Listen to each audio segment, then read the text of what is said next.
afternoon recital for us today, Don Baker. Thank you very much. I think acting in the film In the Name of the Father killed my musical career. Because who would want to go and see that lunatic? Now that's the truth. And we are very welcome. Just like to say, by way of thank you to Bertie Ahern, our paths crossed many times, and again today, the first time our paths crossed, the Galway advertiser got in touch with both of us and asked us would we take part in a competition as to who would be the best dressed man. It was for the Guide Dogs Association to raise money for them, and so we both decided to do it, and they brought us to different shops in Galway. One shop to get a suit, another shop to get a shirt, another shop to get a pair of shoes and a tie and that stuff. So they decked us out and took photographs, and then the public voted on who was the best dressed. It was just a gimmick to earn money, to raise money.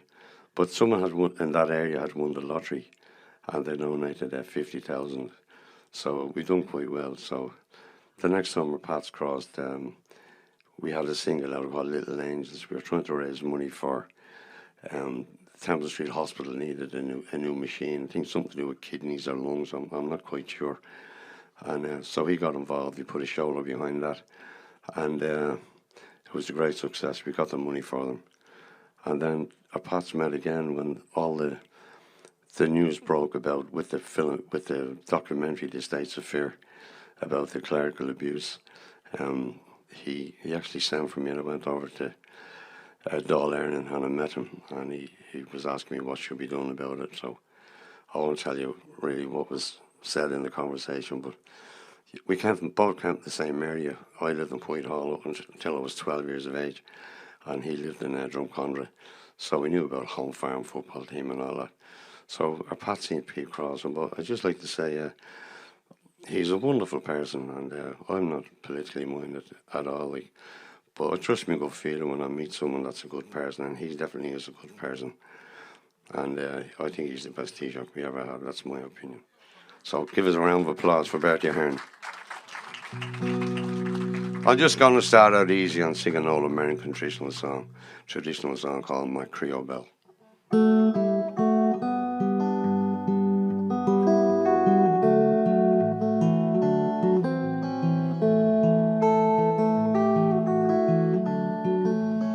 My Creole belle,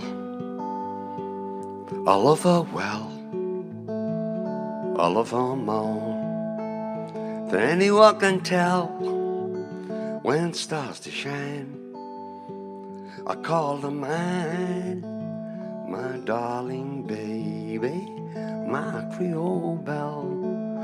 I lie awake all in the night.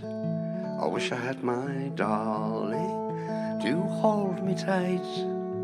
Sleep just won't come, and life's no fun without my darling, my Creole belle, my Creole belle. I love her well, I love her more than anyone can tell. When it starts to shine, I call her mine, my darling baby, my Creole belle.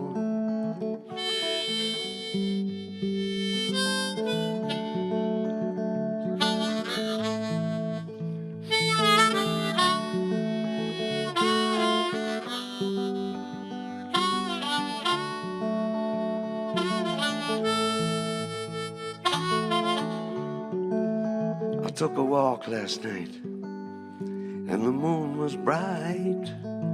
I was with my darling, my Creole belle, and walking home, I was all alone without my darling.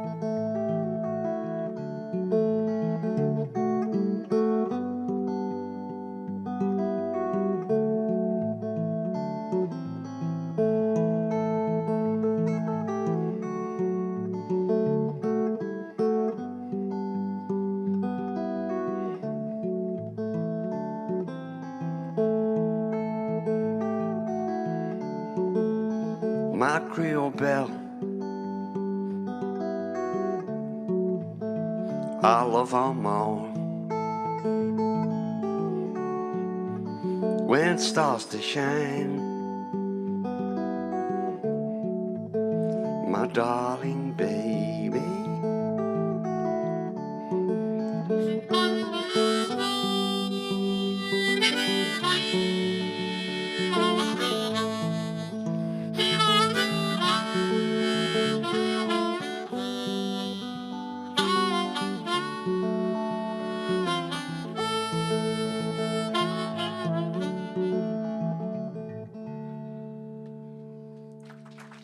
Thank you, thank you.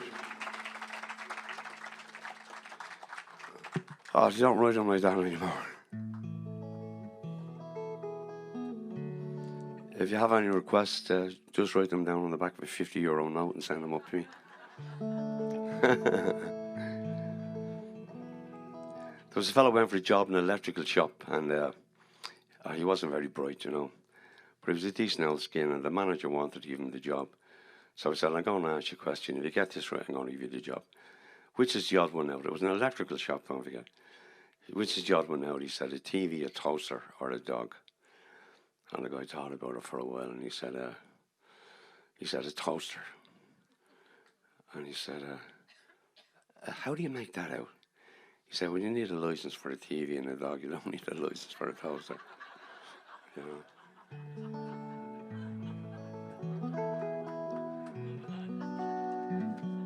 Okay, I'm going to do I never do a list when I go on stage. I'm going to play what comes into my head. This is an instrumental. It's called Angie. And I first heard this when I was about 18. I'm 74 now, and so it's a long time ago. And we used to go to a place called the Universal Folk Centre on Parnell Square in Dublin. And it was just a room in the basement in one of the Georgian houses. And we'd go there every Tuesday night. You got a couple of slices of bread and a bowl of soup. And I used to go down there with my 3-song repertoire. God, I was brutal, but I had aspirations. But every month they'd have a special guest, someone who was quite proficient at what they did, like someone come in from America maybe, or maybe Europe, or maybe the UK or somewhere like that. But these guys are really good, and we'd be just in awe of them, really. So the tune I'm going to play for you, I heard a guy, I think was an American player, and I couldn't believe that you could play the guitar like that. You know, play the bass, the rhythm, and the lead all at the same time. It's just quite incredible. And the name of the tune was Angie, and I saw it in Walton's shop in Frederick Street. And it was in this big thick book on ragtime guitar playing. And of course I didn't have, the book was very expensive. It was about 26 quid at the time. And I was trying to memorize stuff that was in, I couldn't. So I was in there early one morning, and I shouldn't be really telling you this, but however, I was in there early one morning, and there was only one girl walking behind the counter. And I looked around, and she wasn't paying much attention, so, you know, I just put the book down my trousers and put my jumper over it and walked out the door. So years and years and years went by, and I got a call from Walton's one day to know would I write a book for them. So I've written about 8 or 9 books on the harmonica, and they're in loads of different languages, even Japanese. But anyway, this was the first one, and so we launched the book in America in the McCormick Centre. And when Neil Walton was giving me my first royalty check, I went into his office and he sat down. He was behind his desk. So there you go, Don. He gave me the check, and I gave it back and said, "You'll need to deduct, given inflation, you'll need to deduct about 100 quid from that." He said, "Why is that?" So when I was a kid, I come in here and stole a book, and now I can afford to pay you for it. So he told me to get the fuck out, you know. Yeah. This is the tune. It's called Angie. I got the bass easy. That was easy. I was practicing a few years. I got the lead in like this.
Thank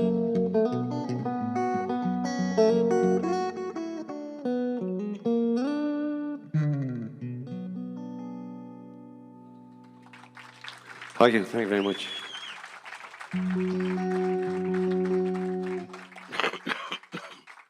Thank you. This next song is called The Blues Man. I wrote it recently, and it's just something that's autobiographical. No big story to it or anything like that.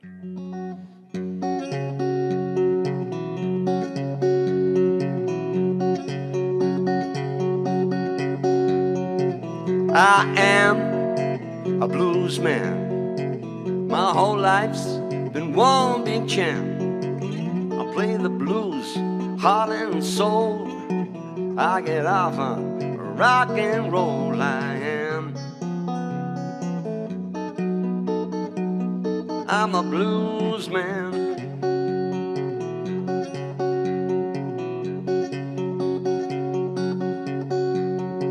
Been on the road a long, long time, singing and blowing this harp of mine. I sang for tramps, for kings and queens. I'm the best thing you've ever seen. I am. I'm a blues man.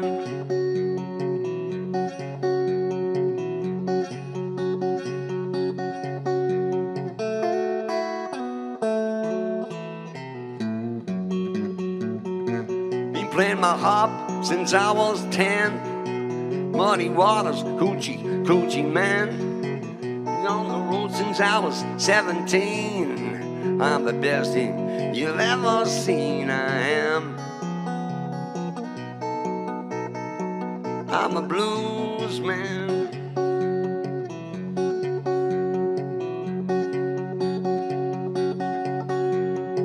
Another city, another town, another drunk trying to put me down, another pusher trying to turn me on, another road to travel on. I am.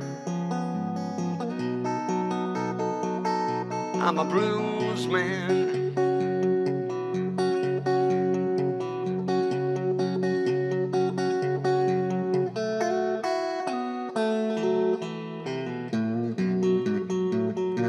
Been playing my harp since I was 10. Muddy waters, hoochie, coochie man. Been on the road since I was 17. I'm the best thing you've ever seen. I am. I'm a blues man.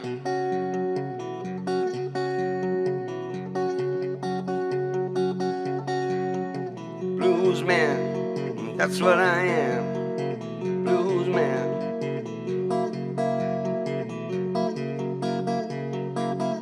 Blues man.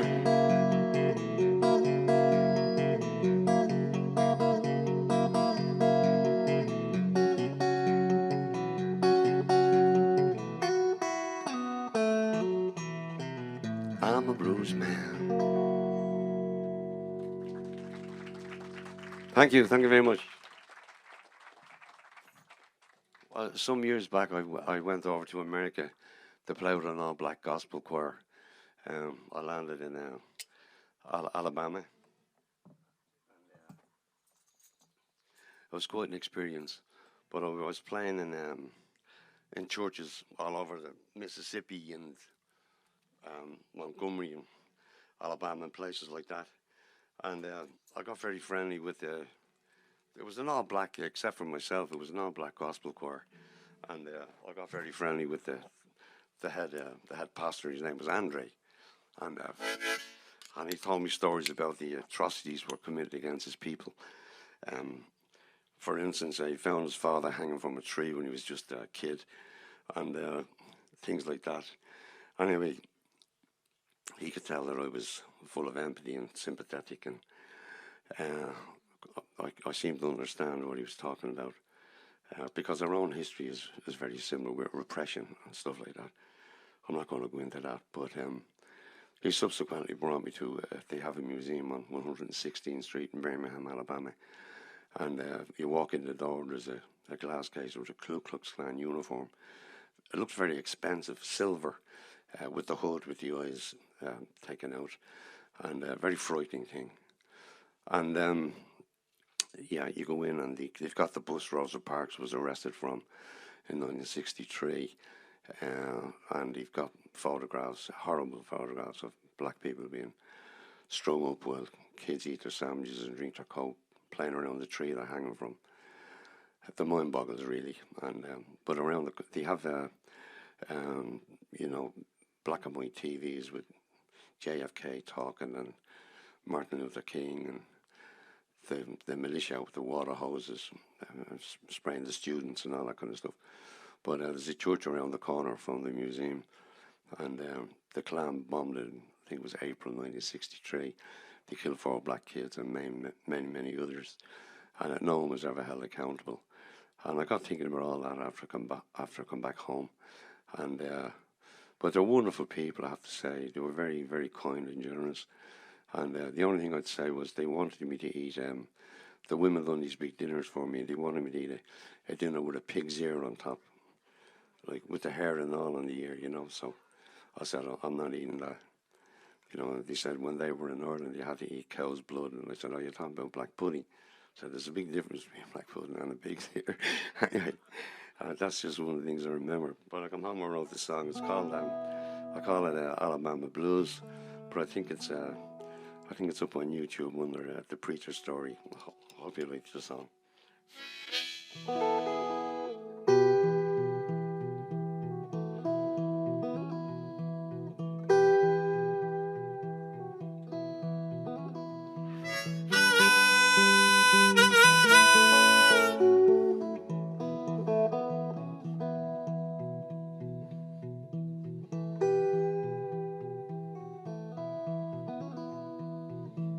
I flew into Alabama. Black preacher greeted me. Driving down to the Mississippi, we were talking all about their history.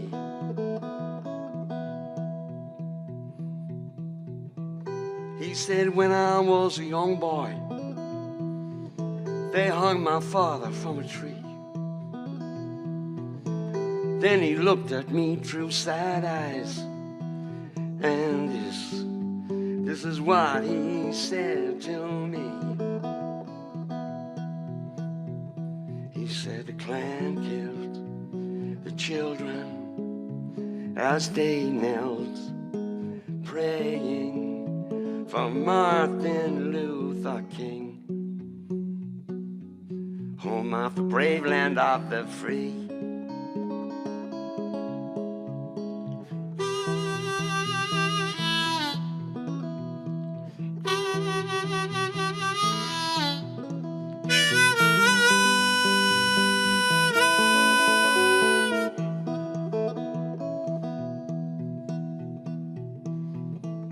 Birmingham, Alabama, 1963. Black people were campaigning for civil rights and democracy.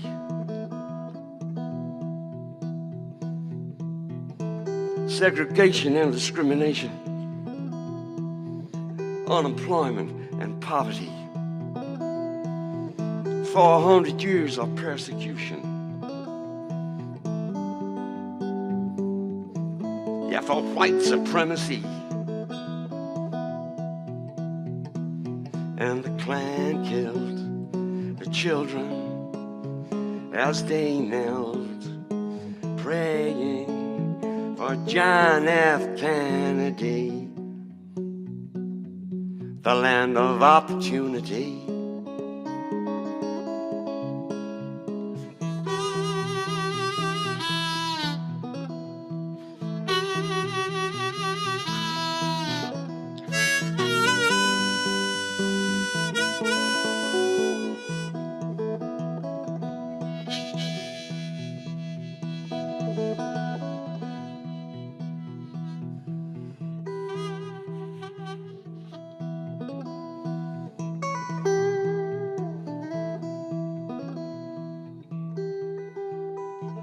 Thank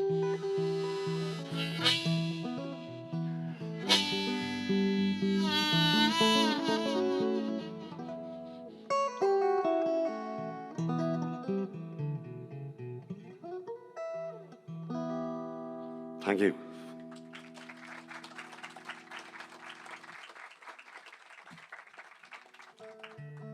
Here's a song comes to mind I wrote for my daughter, Jordana. I was at her birth, and when she arrived, she was purple in colour. So I couldn't call her Baby Purple. So I called her Baby Blue. She's 40 now, next month. And she's still my Baby Blue.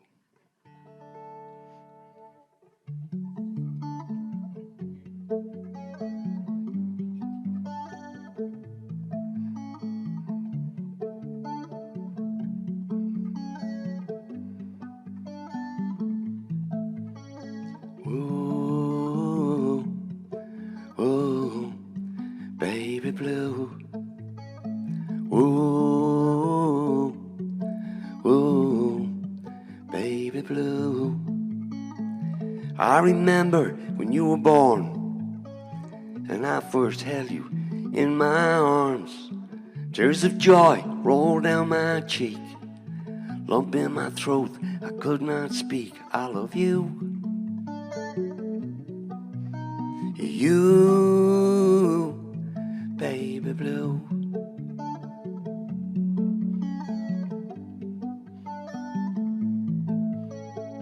Bedtime stories and lullabies. We held a funeral when the goldfish died.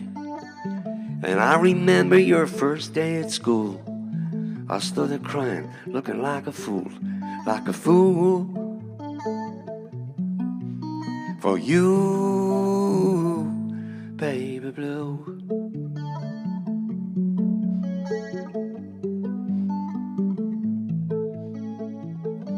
All my worrying and all of my fear, watching you going through your teenage years.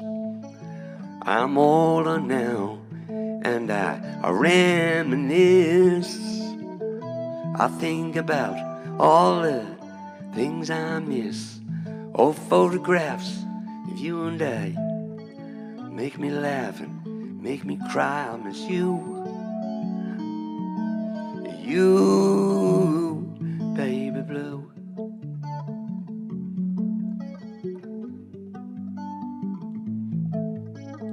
I remember when you were born and I first held you in my arms. I miss you. You, Baby Blue. Baby Blue. Ooh, ooh, Baby Blue, I miss you. Thank you very much.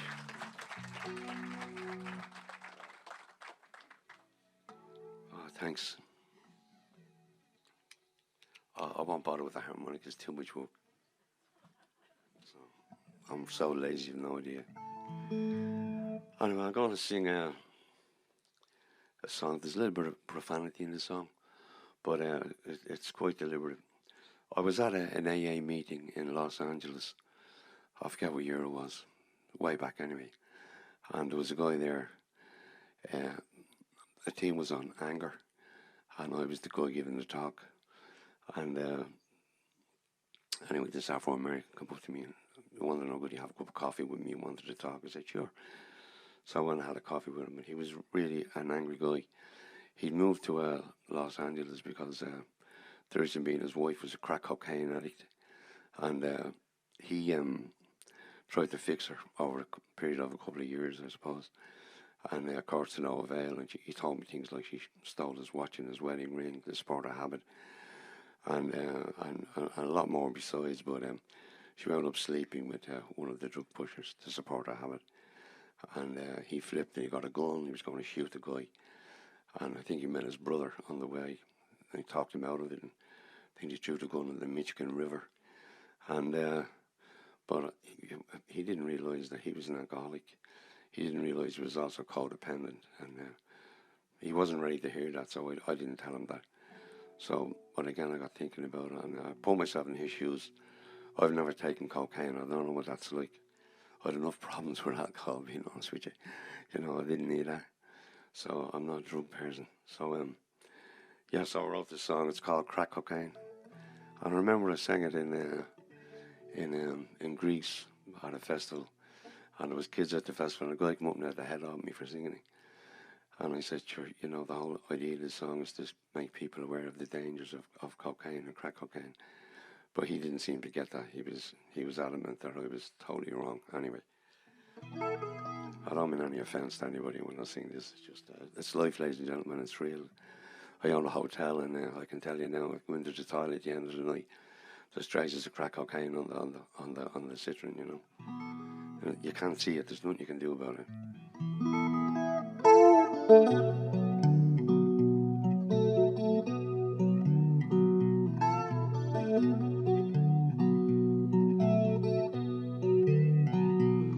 I blame crack cocaine.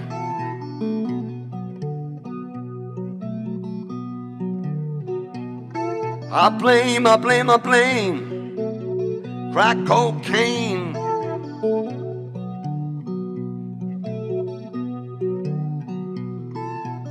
Look at my woman, skin and bone. She would not leave cocaine alone. She stole my watch, wedding ring, crack cocaine, took everything. I blame cocaine.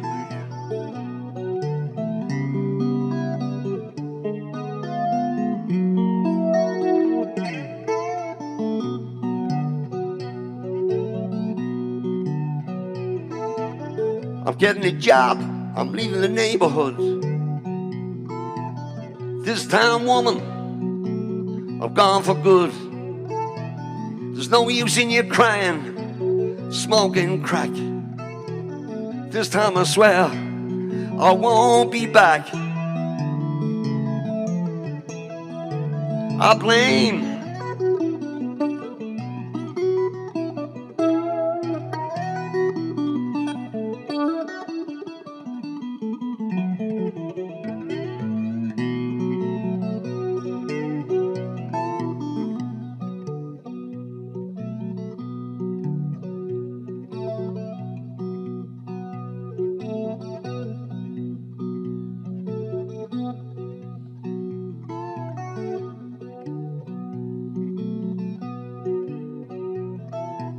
I look at you now, you're like the walking dead. You would not listen to a word I said.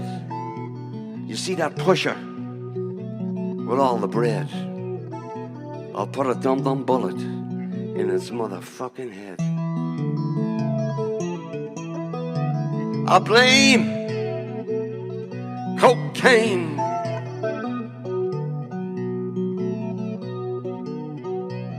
I blame crack cocaine.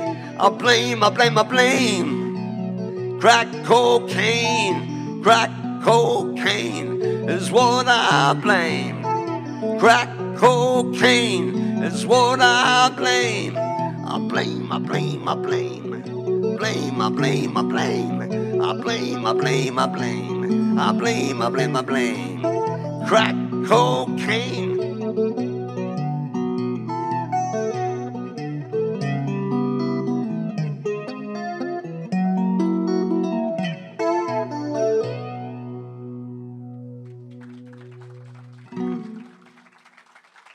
Thank you.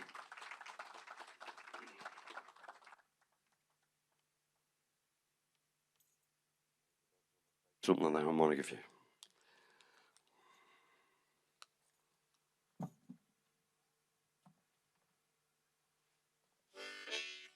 This is called Jigging the Blues.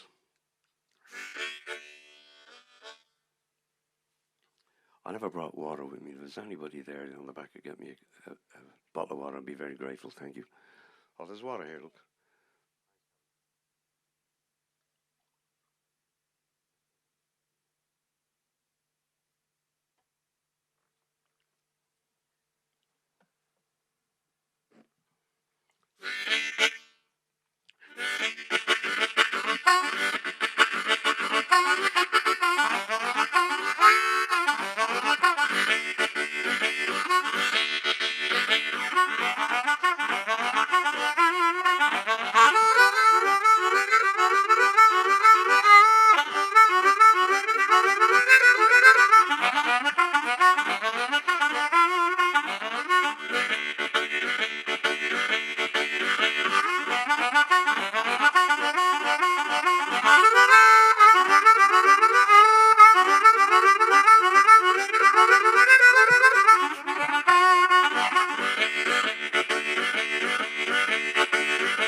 Thank you.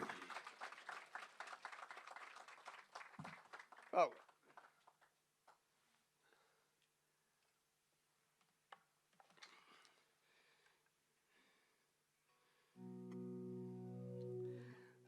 I'm really here today at the request of Kevin Finnerty, my good friend. We've been friends for over 40 years or more. I first met Kevin. I was teaching music in the People's College in Parnell Square again in Dublin, and Kevin was one of the students, and we became good friends. And he gave me £2,000 towards recording my first album. I didn't have much confidence at the time, so he was a great help to me. And it was really strange.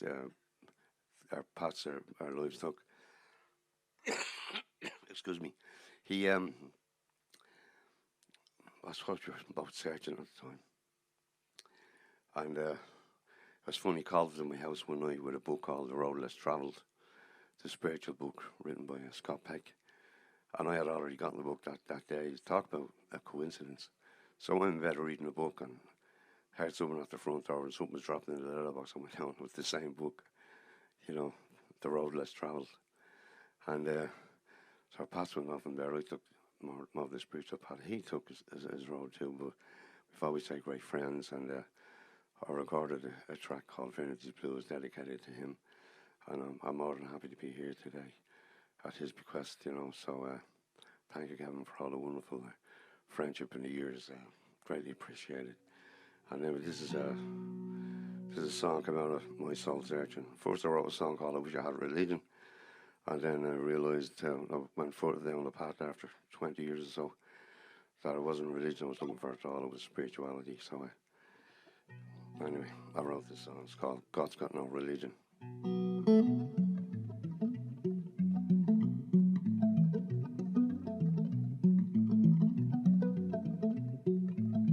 I wish I had a vision, some reason to go with this life of mine. All I see is sorrow and suffering, and it feels like we're all doing time.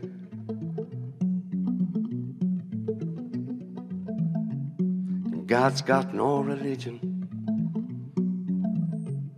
and that's just my opinion.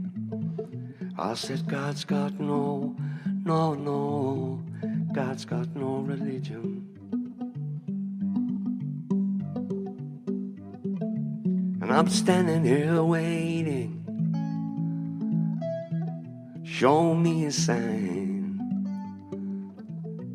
I get so scared, I go out of my mind. And all of the answers I hope to find, I get so afraid I'll run out of time.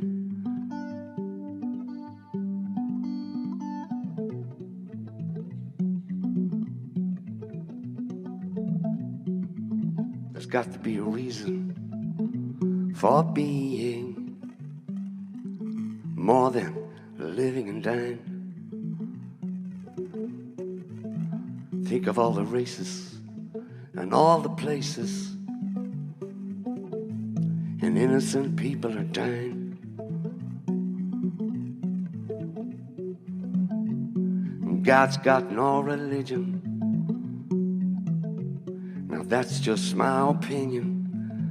I said God's got no, God's got no religion.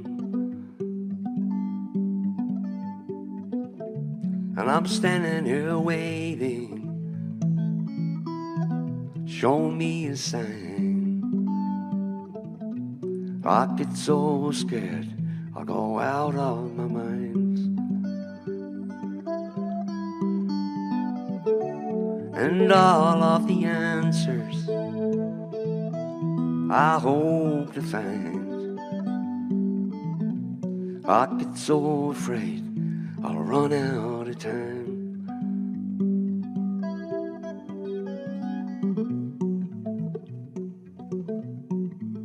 No religion, God's got no religion. No religion, God's got no religion. Thank you.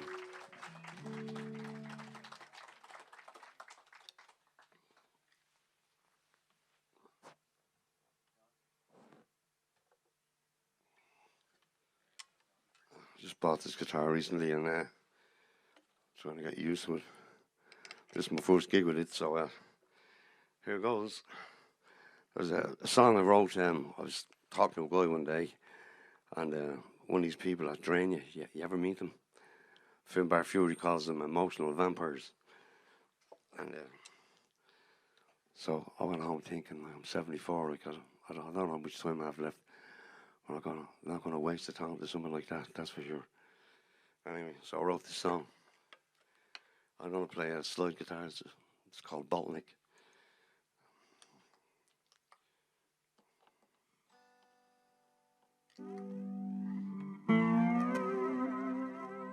I hope you like this. So my train is running.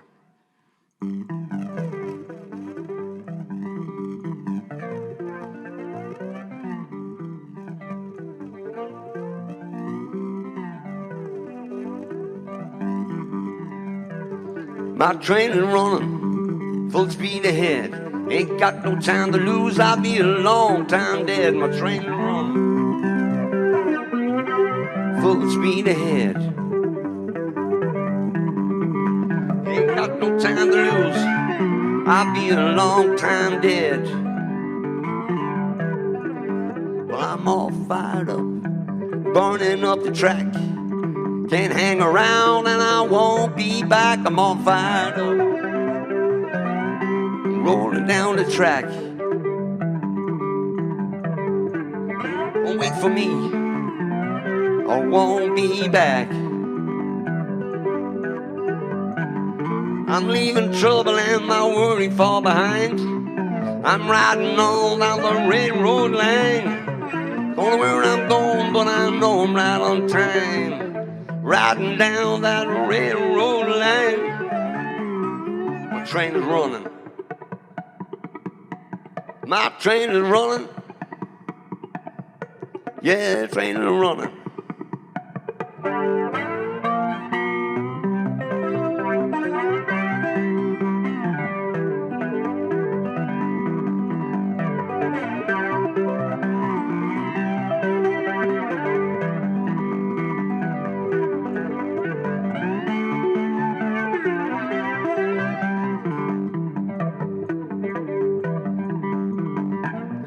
Trouble, and my worry far behind.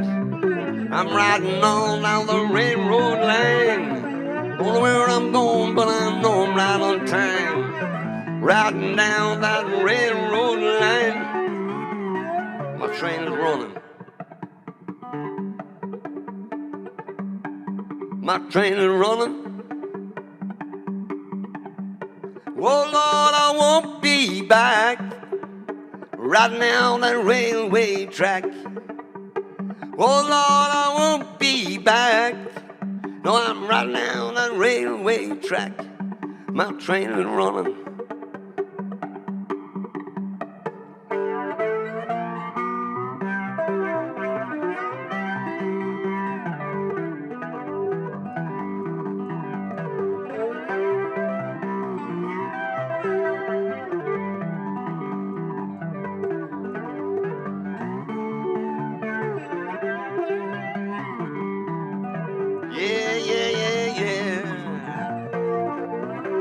My train is running.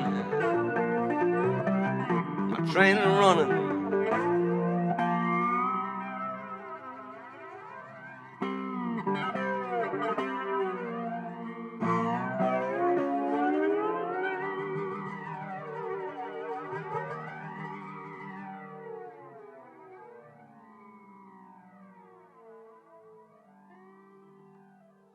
Thank you.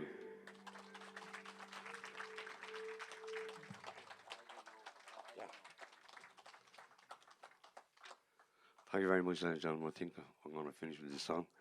Thanks for coming out this afternoon, and I certainly enjoyed playing for you, and I hope you enjoyed listening as much as I've enjoyed playing.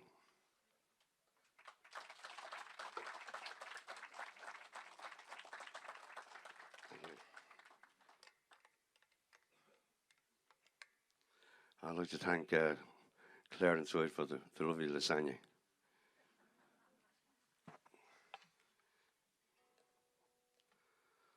So Kevin asked me to do a Percy French song for today, and we decided to do a Oiling Oak.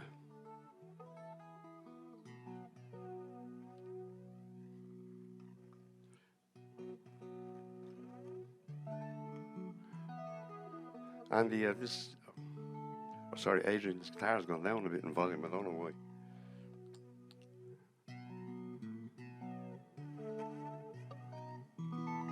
Well, maybe it's all right.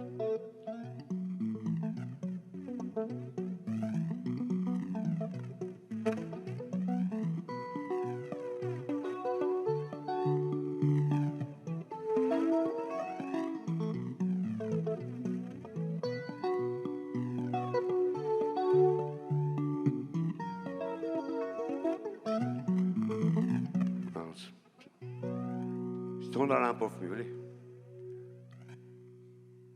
Yeah. Sorry, ladies and gentlemen, there's technical fault here.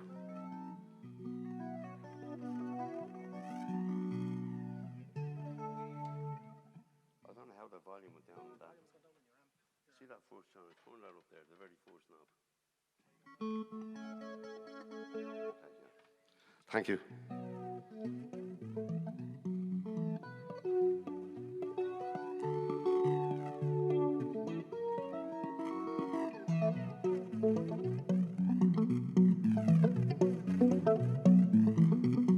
Highland Oak, and that the darling Amos, through the barney, her features they were famous.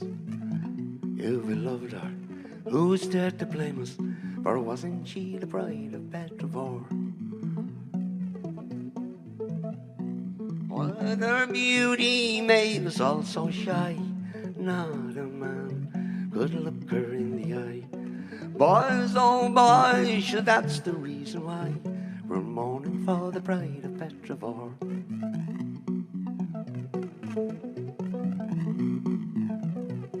Friday at the fair in Ballintobber, I met McGrath, the cattle jobber. I'd love to put me mark upon the robber, for he stole away the pride of Petrivore. Eileen, oh, me heart is going grey ever since the day you wandered far away. Eileen, oh, there's good fish in the sea, but there's none of them like the bride of Petrivore.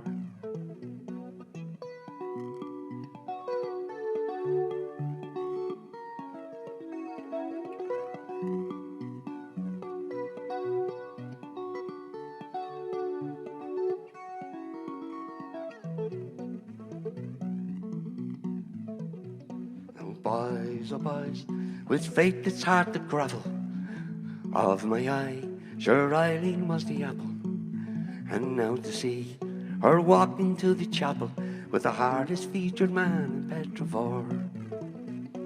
Boys, oh boys, this is all I have to say. When you do your courting, make no display. If you want them to run after you, just look the other way. But I'm mostly like the bride of Petrivore. Eileen, oh, me heart is going grey ever since the day you wandered far away. Eileen, oh, there's good fish in the sea, but there's none of them like the bride of Petrivore.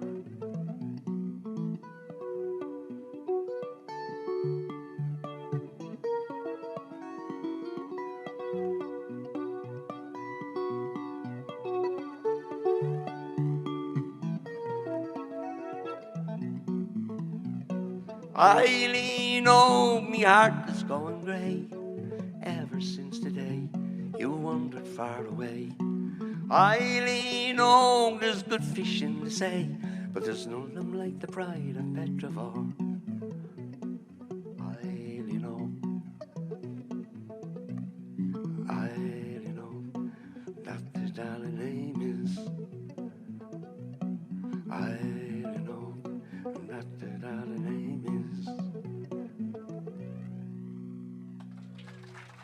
Thank you very much.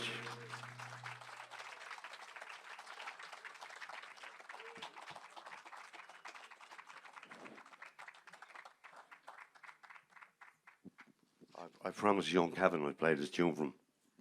So I'm going to leave you with this. Thanks for coming out this afternoon, and I hope you enjoyed the little show here. And please God, I'll see you again soon sometime. Thank you.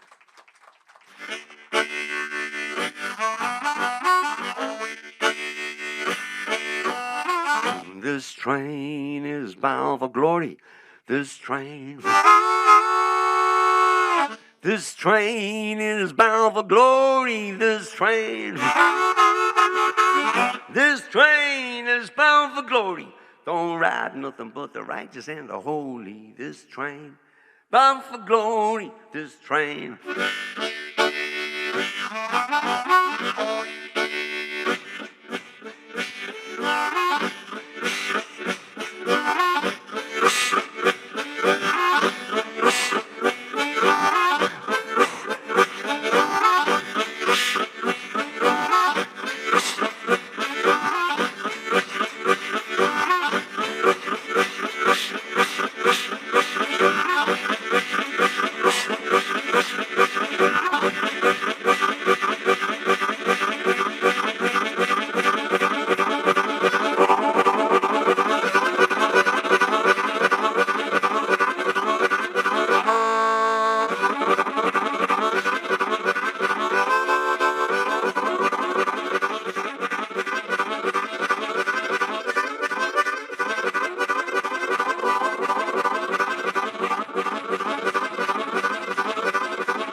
Thank you.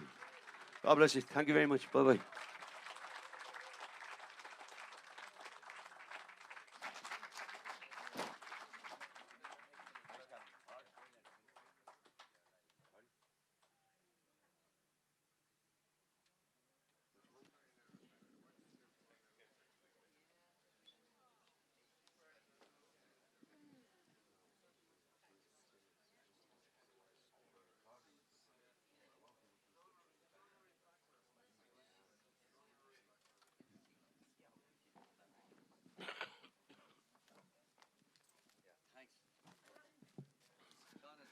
Well, I got a request to play one more tune, so another harmonica piece for Kevin.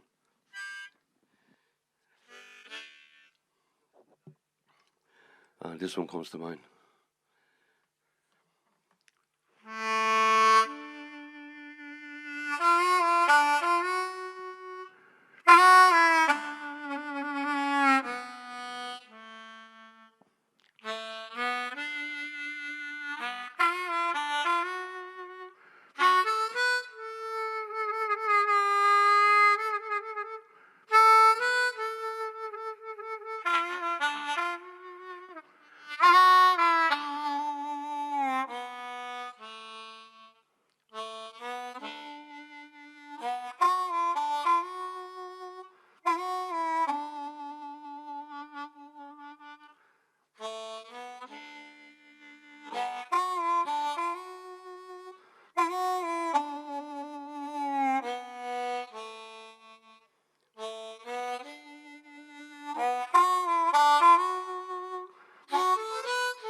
Thank you. God bless.